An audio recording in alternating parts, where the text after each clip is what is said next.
Hello again, everybody. You're listening to Bartley's commentaries on the cosmic wars, and today I'm going to talk about a number of subjects.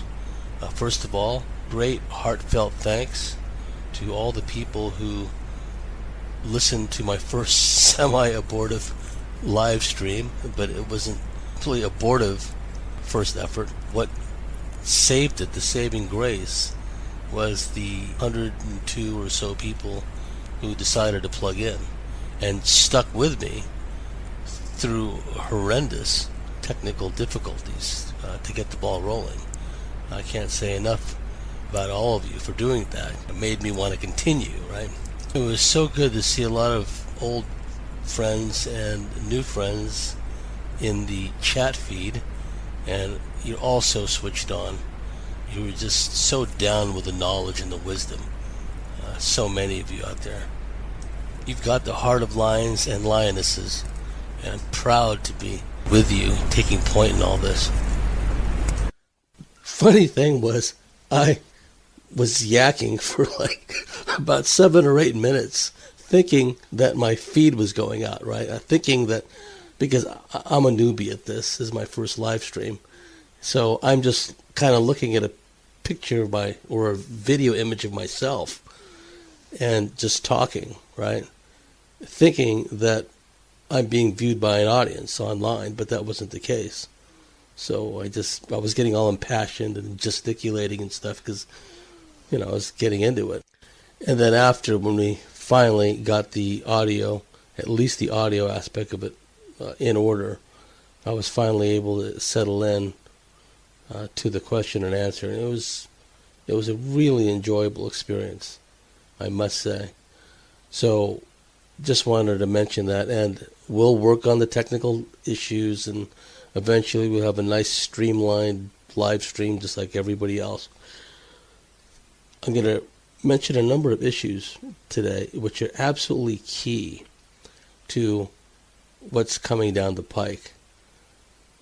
I like to look at things in like sit-rep fashion, situational report, but tie in everything we know from the past.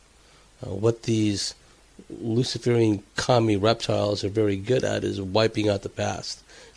We stood on the backs of giants, great pioneers in what I am now calling alien investigations, because they've so sullied the whole concept of UFOs, UAPs, etc., etc. To me, it's always been alien investigations. So a real alien investigator knows that the great researchers of the past, Dr. James MacDonald, suicided. You always hear the surface level types chirping about, oh, the grid's going to go down, there's going to be another Jade Helm exercise. Squeak, squeak, squeak.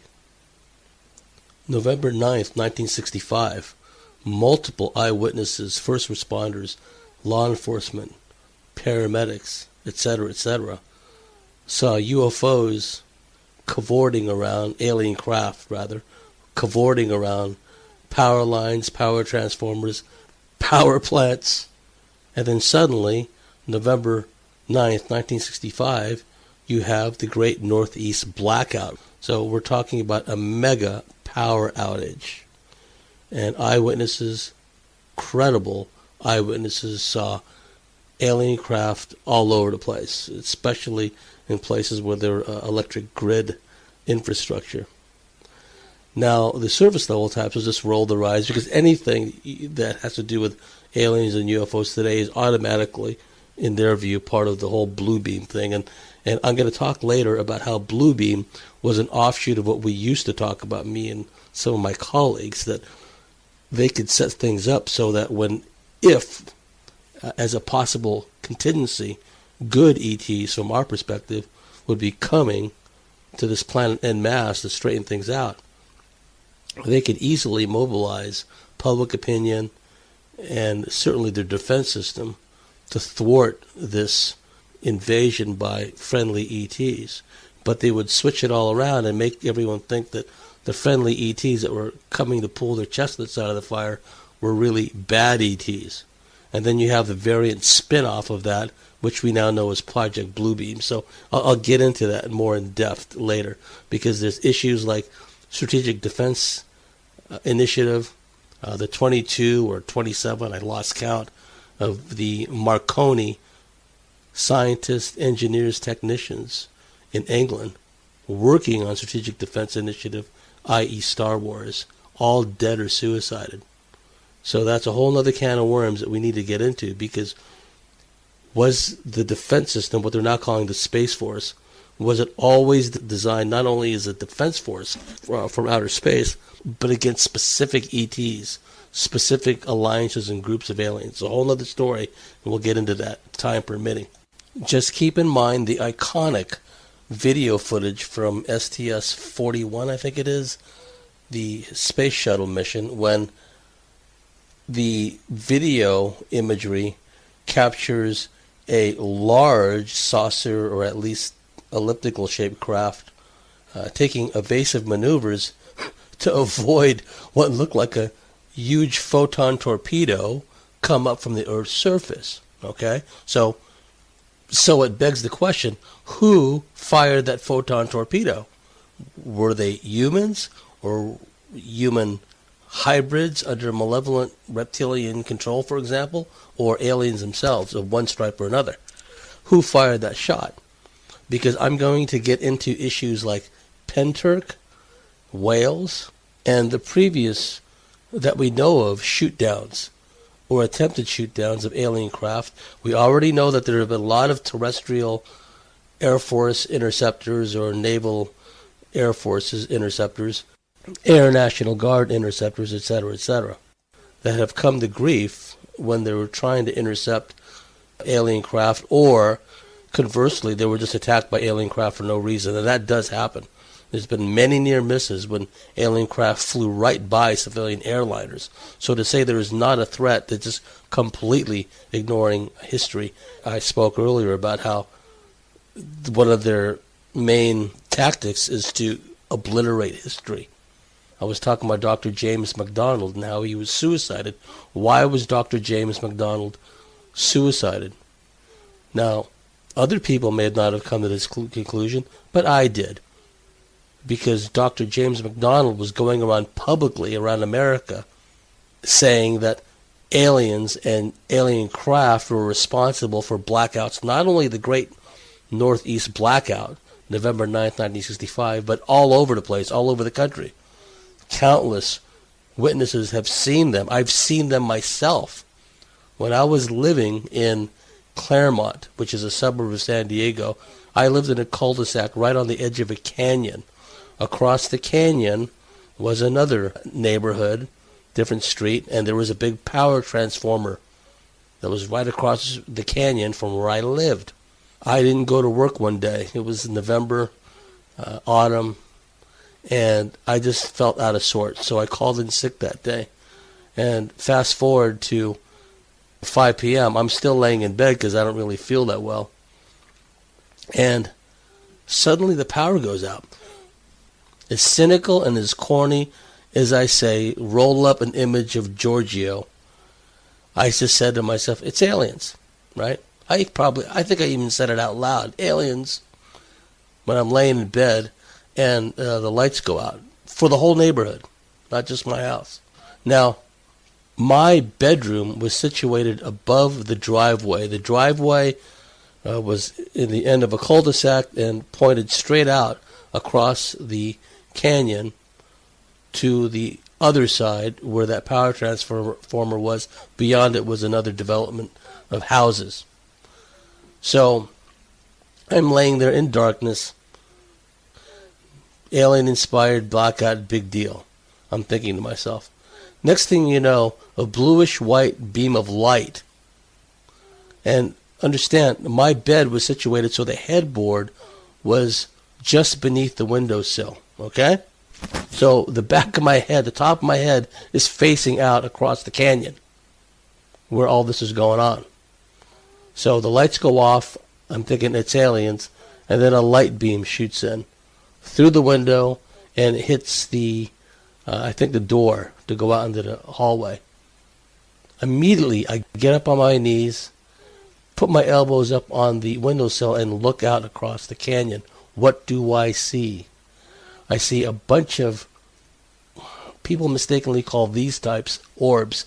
They weren't really orbs. They were like fiery balls, but they were different colors. But it would change colors from blue, orange. But to call them balls would be a misnomer as well. They were more like a St. Elmo's fire thing. But what was different about them, these were dancing around this transformer pole, several of them.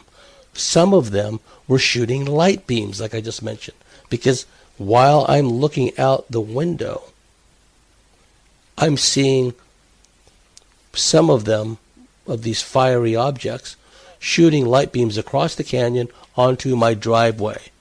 Could have been the very same one that shot the light beam in through my bedroom window. Now, this is the stupid thing that I did, and I don't recommend. No, I'm not going to violate anyone's free will. It's up to you what you do in a similar circumstance.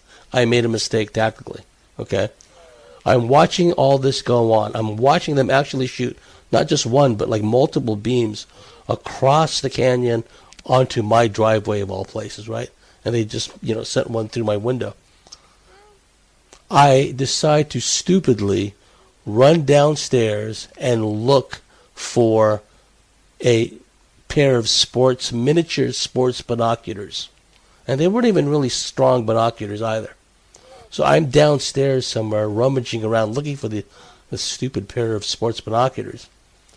And I finally give up because I can't find them. Then I run back upstairs to the bedroom, and I get back there up on my knees by the headboard and look out the window. And the thing is still going on, the light show and all that. And then eventually the lights went out. Finito. You see, what I should have done, instead of running down looking for the miniature binoculars, was just simply to walk out the front door onto the driveway, go to the edge of the canyon, my side, and just get a good glimpse of what was going on. I saw enough to know from a personal standpoint. Now, I'd already read many accounts before that. Because for all you newbies out there, when a UFO alien craft comes close, it's happened countless times, they have the potential to shut your engine off, to make your headlights dim and your radio turn off, everything shut off. And then when they pull away, well, there may have been missing time, alien abduction stuff in the meantime.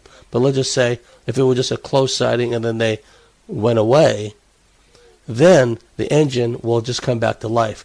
Please note, it won't come back sputtering and coughing to life. It's as if time was suspended, and right in the middle of the combustion engine air-fuel combustion cycle, it just continues. Doesn't miss a beat. Okay?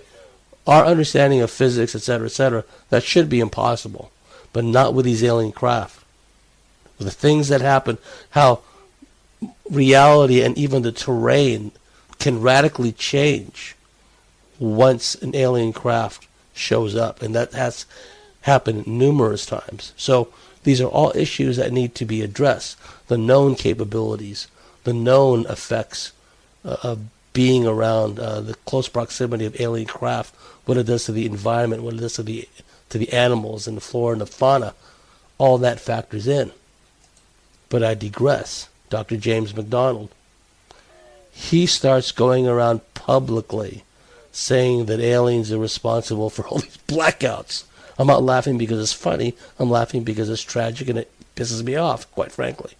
So what happens? Dr. James McDonald, prominent UFO researcher, and he was an atmospheric physicist.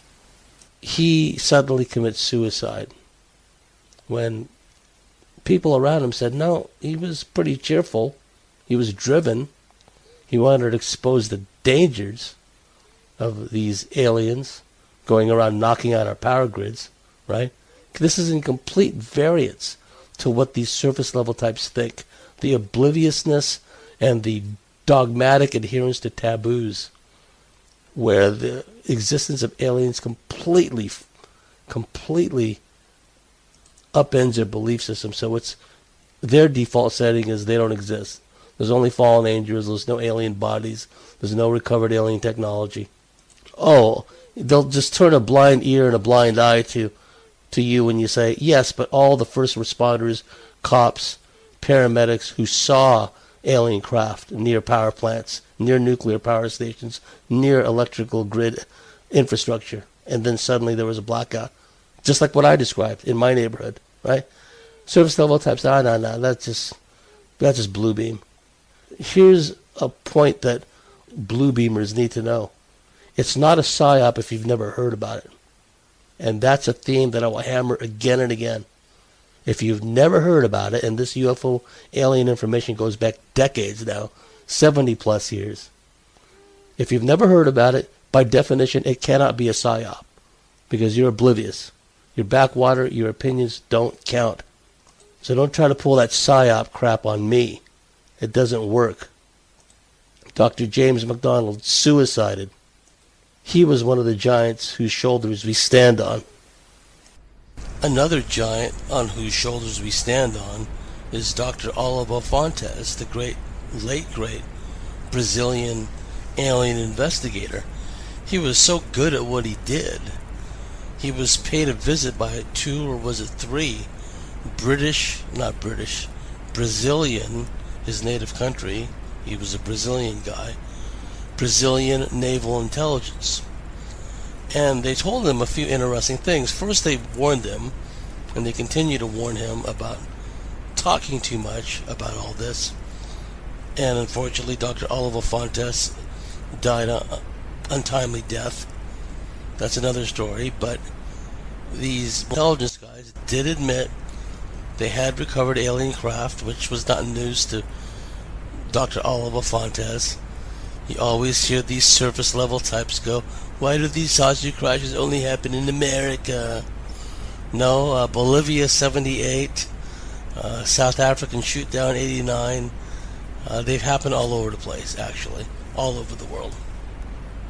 And the reason I bring Dr. Oliver Fontes up is Varginha. The Varginha case is one of the best examples we have of a real alien landing event, loose aliens on the ground, military cordon, military retrieval of living and dead alien. One of the retrievers, Brazilian army guy named Marco Chiriza, died as a result of exposure of touching the living ET. And you terrain theory types, put your hands on your ears because you're not going to want to hear this, but the poor Brazilian army guy died of a horrific bacterial infection. They could only liken it to like a mega bacterial infection. Is the only way they can describe it. But whatever it was, it killed him in a matter of hours. I mean, he was dead before it didn't take long. And we've heard stories of people in crash sites and some of the, like I alluded to in the past, some of the majestic documents that I have no reason to doubt. I've said this before, I'll say it again. I have no reason to doubt the validity and the authenticity of a lot of the ones that I've seen, of the so-called majestic documents that have leaked out over time. The one I'm particularly interested in at this moment is the one that referred to special engineering detachment personnel who had been overexposed to the aliens on site at one of the crash sites in and around the time of Roswell. And one or more of them died from being too close or touching one of these ETs. Same thing that happened to the poor guy in Varginha. The point of Varginha is that if it can happen in Varginha to that scale, and Varginha may not be unique. There may have been other places around the world where the military and the media clamped down so tight we don't know about it, but something like Varginha could have happened already. Point being is that if something like Varginha can happen, then I'm not automatically going to be dismissive of, say, stories of aliens lurking around in someone's backyard in Las Vegas. Because first of all, from an alien abductee point of view, aliens lurking around in your backyard and even in your bedroom, that's not even unusual. I wouldn't dismiss anything like Las Vegas out of hand. because those things are possible. Certainly in light of Virginia. Virginia proves that just about anything is possible. That's how we have to look at these things. Likewise, Ariel School in Harare, Zimbabwe, a site of a school where aliens landed in ships, and 62 kids saw and fled from these aliens. Well documented. Dr. John Mack had thoroughly investigated this case. If it can happen in a schoolyard in Zimbabwe, it can happen anywhere. That happened in September of 1994. And I finally got in comms with Kaz, the key witness of Penturk. Was nothing less, Penturk Wales, nothing less than the military ambush of an alien craft. A big pyramidal-shaped craft came out of a portal, a Stargate. Whether it was a known or previously unknown Stargate, we don't know. We don't know if sensors, military sensors, had picked up the Stargate. It was starting to activate, and they had contingency plans in place to send over all these forces, not just helos, Apaches, what have you, but like larger transport type aircraft, which probably would have been loaded down with high-end electronic gear, including possibly directed energy weapons.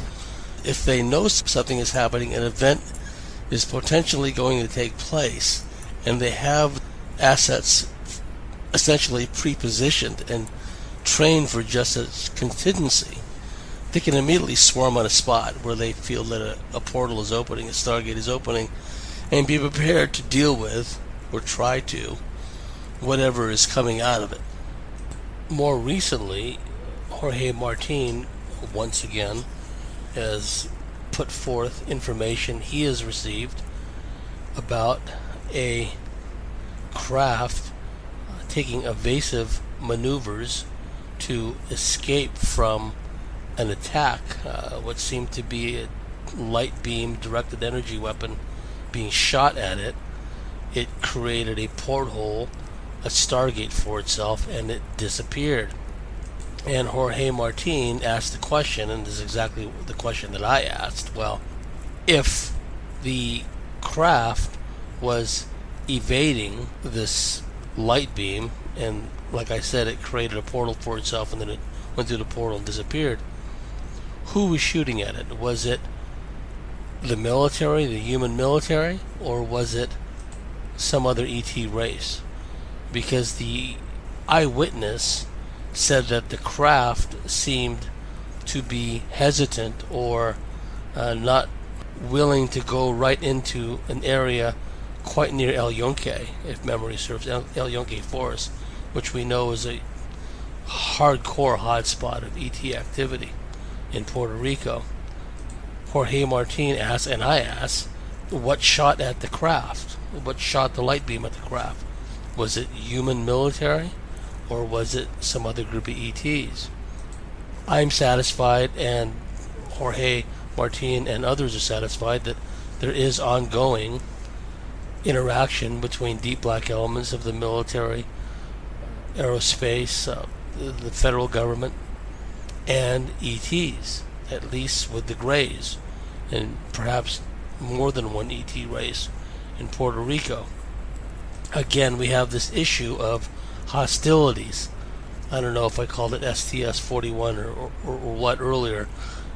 It could have been STS-48, the space shuttle mission. But again, going back to that case, you clearly see what I laughingly refer to as a photon torpedo coming up out of the Earth's surface, up beyond the atmosphere into space, and you see a very large elliptical object have to take evasive maneuvers to avoid getting hit by it. Okay, so again, conflict. We're having conflict here. Penturk Wales, Puerto Rico, and other places. Some of the ET races are absolutely hostile. There's no two ways about it. The countless people that turn up missing from the surface, and now, thankfully, David Paulides has come out with his documentary, Missing 411, the UFO Connection. But we know from study of the available information that aliens have been hostile on a number of occasions.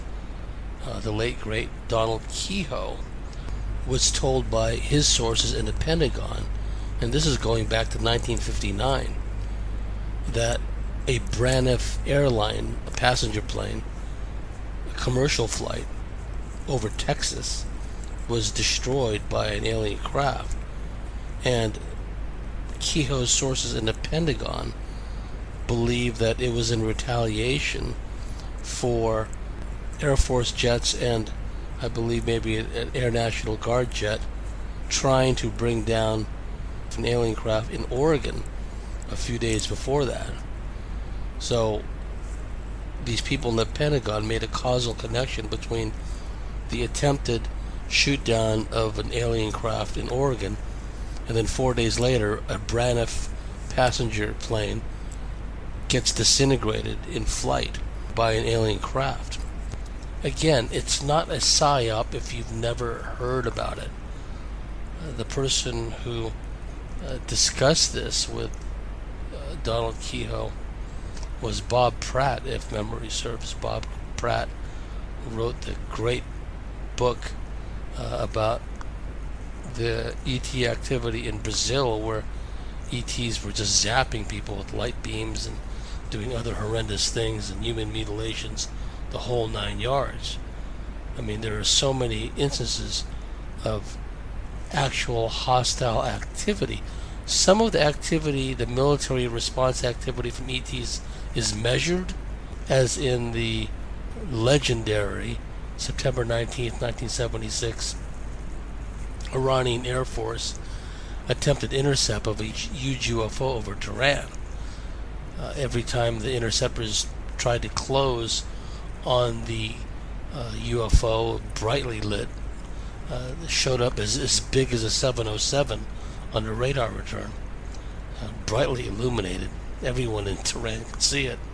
And when the F-4 pilots, they were flying McDonnell F-4 Phantoms, because back then, if you remember, 1976, the Shah of Iran was installed previously by the CIA and British MI6 in a coup.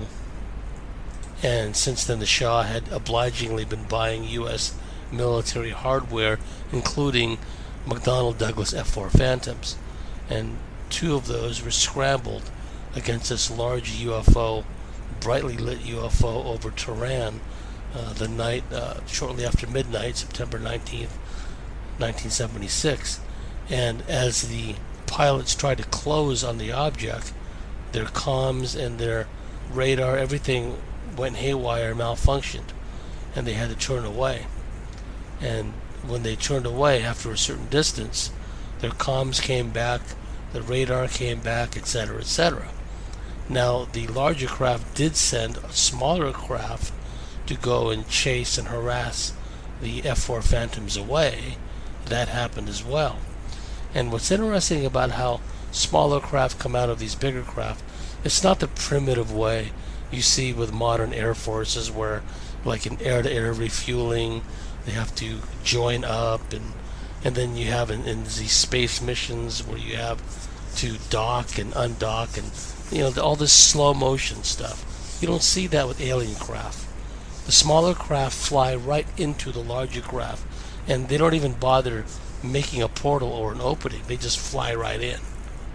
Something like that was happening over the skies of Tehran that night, where these smaller craft came out of the larger craft, challenged the F-4 Phantoms. So that was a measured response.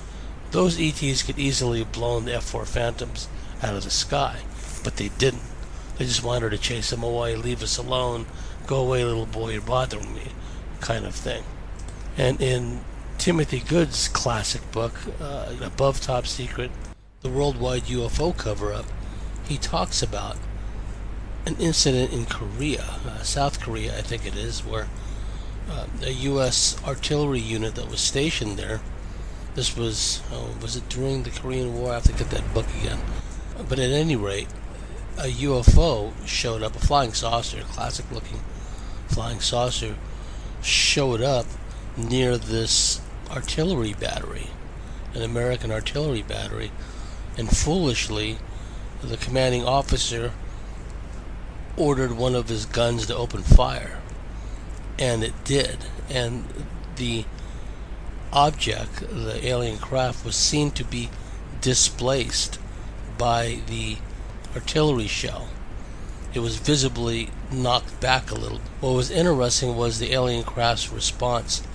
It sent a light beam down that basically just melted, totally destroyed the cannon that had fired the shell. It didn't zap all the other ones that were around. Only the particular artillery unit, particular weapon that fired the projectile. That's a measured response.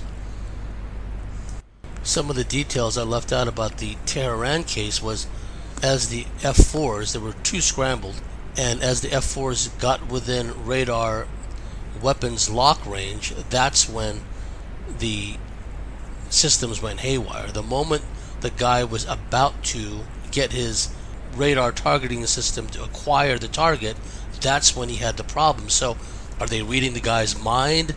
They know the range capabilities of the target acquisition radar, and okay, he's going to lock onto us, let's jam his systems.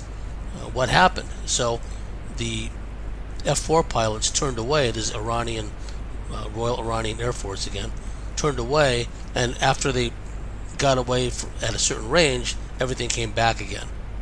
Again, that's a measured response. And there's a case that Bob Pratt talks about, and also I believe it's the same case that Todd Zeckel talks about. Todd Zeckel used to work for the NSA. I believe he passed away. I don't think he's on this side of the veil anymore. He was one of the old school UFO researchers, and he became aware of a situation where an NSA listening post was monitoring Cuban Air Force communications. The Cubans, and the monitoring station was at Key West, Florida, and it was monitoring Cuban Air Force communications. And a UFO was reported. Cuban fighter control scrambled some jets after it, some MiGs. These were MiG-21s. There was a large sphere that was sighted. Cuban fighter command, for lack of a better term, vectored these MiG-21s towards this huge sphere, and I've talked about these sphere craft before. The fighter control ordered the fighters to open fire on the large sphere. The wing leader of the two-pilot mission activated his weapons control system and was about to open fire on the sphere, probably going to fire an air-to-air missile, and suddenly his plane disintegrated. The wingman was watching this, and he screamed that the plane piloted by the lead pilot had disintegrated. The large sphere shot straight up into the sky. In the old days, a lot of, probably still to this day, but in the old days, a lot of the alien craft that was being sought after by interceptor jets, one of their favored maneuvers was to go straight up at super high speed. Just go straight up and far out of reach of the interceptors.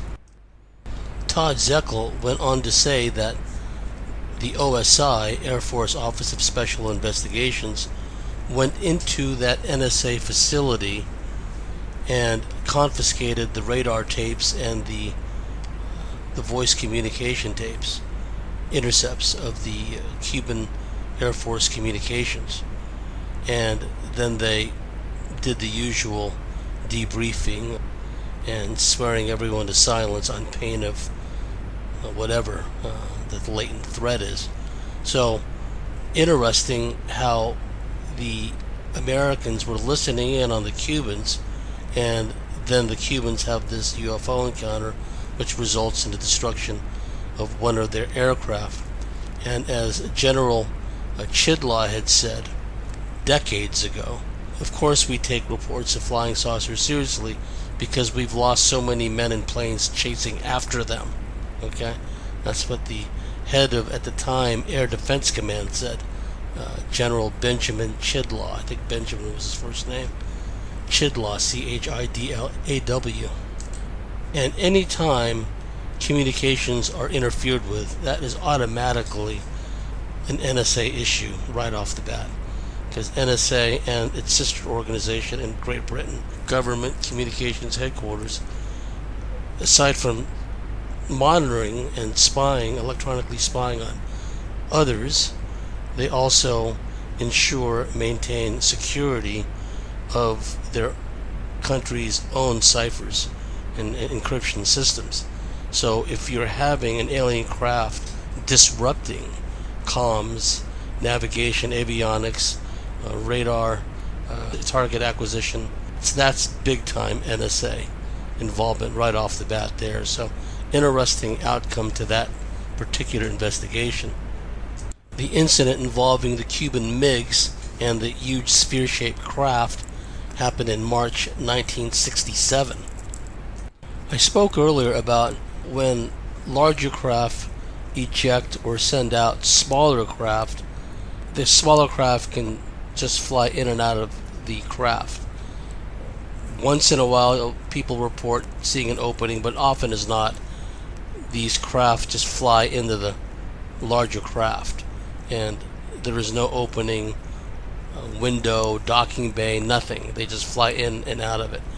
Other people have had sightings of a large cigar-shaped craft, which in the old days of UFO research, the large cigar-shaped craft were often referred to as motherships because eyewitnesses would see once in a while smaller saucer-shaped craft, oftentimes reported saucer-shaped craft, darting around, maneuvering around the cigar-shaped craft and flying in and out of the cigar-shaped craft, again without the necessity of a hole or a portal or an opening being made.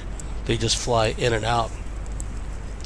And I'm going to relate a couple more stories of jets disappearing, and then talk about the Frederick Valentich case, because that is very important. I've had Jorge Martin on my show, and he talked about this particular incident. This occurred on December 28, 1988, and it involved the disappearance of two and possibly the disappearance of a third F-14D. I think it was an F-14D Tomcat that was launched from Roosevelt Roads Naval Air Station, NAS Roosevelt Roads, commonly referred to as Rosie Roads. And this incident occurred in the Cabo Rojo region of Puerto Rico, which is a major hotbed. In all likelihood, there is an undersea base, at least entrances to an underground base in that locale. There were over 100 witnesses to this event. A large triangular craft with a very large yellow light, circular light underneath. Eyewitnesses first reported it as looking like a large blue light, and as it got closer, it appeared to be a large triangular shaped craft about the size of a baseball field. 3 F-14 Tomcats were vectored towards it, and they attempted to, and actually succeeded in getting the triangular craft to change its course slightly, right? They're trying to corral it, maneuver it, kind of like drive it like quail, think about it like that. And there were these smaller lighted red objects that were coming in and out of the craft that seemed to be protecting the larger craft. They were kind of like, think of scout ships or fighters of their own. And first one of the F-14s got too close to the large triangular craft and it disappeared. And then a second F-14 came alongside the craft. It likewise disappeared. Now the second plane that disappeared, there was actually an eyewitness looking through binoculars, and they said the plane simply disappeared. It was there one moment right by the large craft, and then it was gone. My guess is it was like teleported or beamed into the into the plane, just pulled in. Not the plane, but the craft. And then the third F-14D, which was hanging back a little bit, wisely, the pilot and the Rio, the backseater. Well, when they saw what happened to the other two F-14 Deltas, the third F-14 turned tail and hightailed it out of there, pursued by the smaller red objects. And according to some sources, that third craft likewise disappeared and wasn't heard from again. It's an absolute certainty that the first two F-14s disappeared. What was interesting was the triangular craft, after the F-14s disappeared and the third one fled wisely, the triangular craft flew over a small lake, and then it divided into two, and then the two parts flew off. So we have a aerial hijacking of at least two F-14Ds, I believe they were the Delta series, and witnessed by at least 100 people on the ground.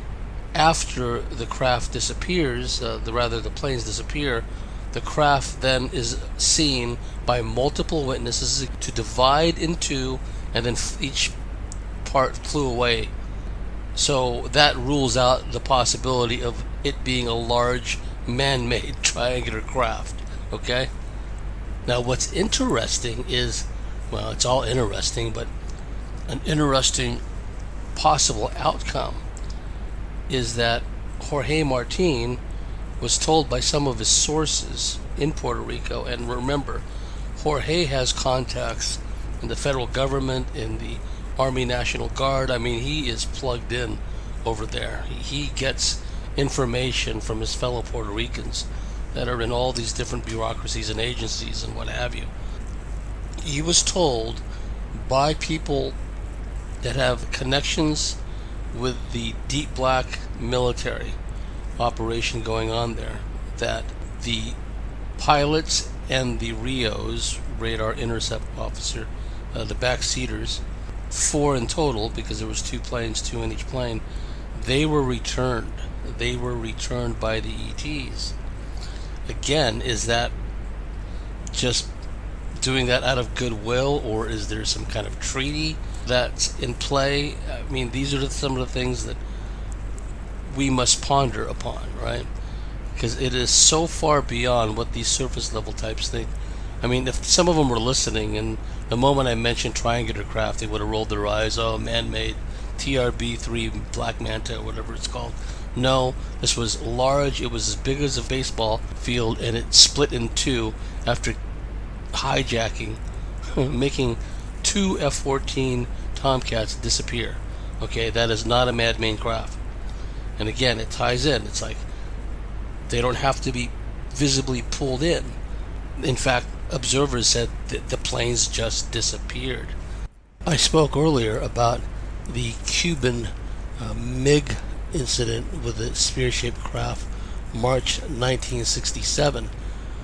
Within 6 months of that event, 3 American F-102s flying out of Florida were vectored onto a UFO, and all 3 of the F-102s seemed to merge with the object, the UFO, on the radar screen, and the big blip just disappeared.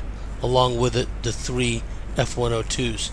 This was reported by Bob Pratt, and Bob Pratt had a discussion about this incident with the aforementioned Donald Kehoe. Similarities with the disappearance over, what was it, Lake Superior, of a fighter jet flown by Felix Monclova. Same scenario. The radar operators were looking at the radar screen, and they saw the jet piloted by Felix Monclova. I can't remember if he had a backseater or not. And the radar operators saw Monclova's jet merge with the blip of the UFO, and then the blip just disappeared, taking the jet with it. Okay, so these things they absolutely do happen. Abductions don't only take place on the ground. In fact, I have a friend, I've had him on the show, and this friend of mine may very well have been abducted while being a passenger on board a passenger airliner. That's quite within the realm of possibility, and then they return him back onto the plane, right? That's child's play for them. In the members segment, I'm going to talk about some of the capabilities of the ETs that I haven't discussed in this segment. Portable, handheld devices, and the things they're able to do with their technology, with their craft. I'll go into some detail in that. I'm going to round out this first segment with a discussion about the Frederick Valentich case, which is one of the most important cases of all time. This is October 21st, 1978.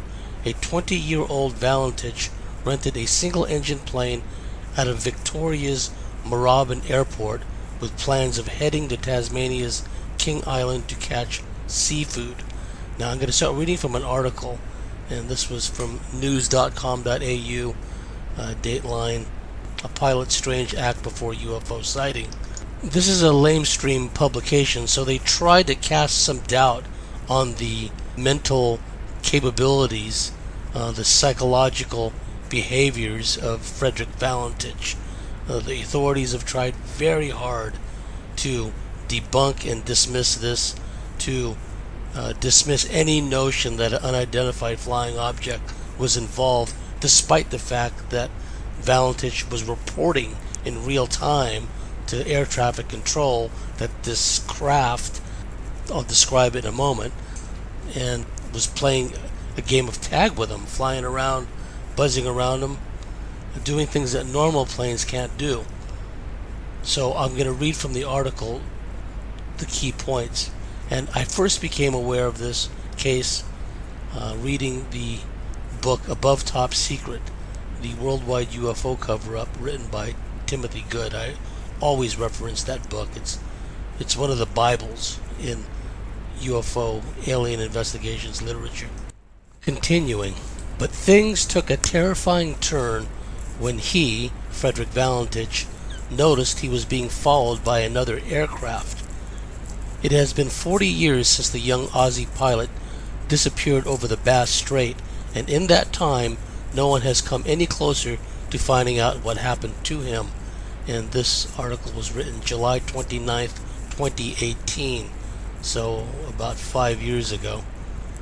The only clue left behind was a radio conversation between Valentich and Melbourne Air Flight Service Controller Steve Roby. It was 7 p.m. when Valentich radioed in to ask if there were any known aircraft in the area, just after something zoomed overhead. Roby informed him that there was, quote, no known traffic in the area, and inquired as to what type of plane it was. And Valentich's response is, I cannot affirm. It is for bright. It seems to me like landing lights. The aircraft has just passed over me at least 1,000 feet above, Valentich said. As the transmission went on, things got even more unnerving, with Valentich reporting that the mystery aircraft was, quote, playing with him, unquote. Quote, it seems to me that he's playing some sort of game, he said. He's flying over me 2-3 times at a time at speeds I could not identify. The conversation continues with the controller trying to get more information about what the object actually is. Valentich describes it as long, metallic, and with a green light. At one point, the aircraft vanishes before suddenly reappearing on his other side. It's at this point that Valentich says his final terrifying words, "It is hovering and it is not an aircraft," unquote. There is silence for 17 seconds before the transmission abruptly cuts off. Further in the article, in a disturbing coincidence, it was also discovered that Valentich was obsessed with UFOs and had watched numerous movies and collected articles on the topic, unquote from the article. See, to them, that's a disturbing coincidence, right? So, I don't know if they're trying to imply that he was some kind of space kook obsessed with aliens, and somehow that discredits him as a witness, despite the fact that the witness disappeared, right? In a disturbing coincidence, it was also discovered that Valentich was obsessed with UFOs and had watched numerous movies and collected articles on the topic, as do many people. There's nothing wrong with that. Now, his father did say, this is very interesting, a week after he vanished, the young pilot's dad, Guido, told reporters that he was sure his son was still alive and was adamant that he had been taken by the UFO. Quote, all I am worried about is that he was released in a different area very far away from where he was taken, he told reporters, if he was lucky to be released. I shudder to think about some of the possibilities. I just hope that whatever became of Frederick Valentich, if he did meet his end, that it was a quick and painless end. Now, I've just spent the last 50 minutes talking about times when aliens were quite hostile. So, when I hear a story coming out of Peru about hostile 7-foot-tall grays, to me that's not even unusual, especially happening in South America. Peru, as the crow flies, or as the alien craft flies, is not that far from Brazil, where many people have been abused, basically, and some killed by aliens, hostile aliens. So keep all this in mind. When you hear a story about aliens attacking villagers in Peru, don't just dismiss it out of hand. There's a history behind this. Phil Schneider talked about drilling deep underground, I believe, in Archuleta Mesa, which I've spoken about on my show in the recent past, as of the Paul Benowitz case and the research that William English has done. Phil Schneider says that when he and his team were drilling in that part of New Mexico, create and expand underground tunnel systems, they came across a bunch of 7-foot-tall grays, which they engaged in a battle with, and he was lucky to escape with his life. He was basically mutilated, Phil Schneider was, by laser beam shot at him by this 7-foot-tall gray. And what are we hearing from Peru? Well, there's attacks by 7-foot-tall grays. Is that a coincidence? It could be. There could be a lot of different types of 7-foot-tall grays in the universe. We don't know. But it's a patterned data correlation, as Bill Hamilton used to say. And it's worth pointing out that Phil Schneider was suicided, same way that Dr. James McDonald was suicided, now that I think about it. Plug into some of the work that Bob Pratt and some of the other well-versed South American researchers have done, Brazilian researchers have done, about alien attacks against villagers on the island of Corrales. That was a classic example. The U.S., not U.S., but the Brazilian military got involved in that. And they put forth Operation Saucer, Operation Plato. I don't know what the Portuguese word for operation is, but it came out as Plato, translated as saucer. So it was taken very seriously by the Brazilian military. All these reports of people being zapped by light rays coming out of alien craft. I had so much more to talk about in this segment, but the segment is getting prohibitively long, so I'll have to save it for some other time. And for our dear listeners out there, if you like what we do, if you believe what we do, please go to thecosmicswitchboard.com, sign up and become a member, and we'll see the members in the second segment.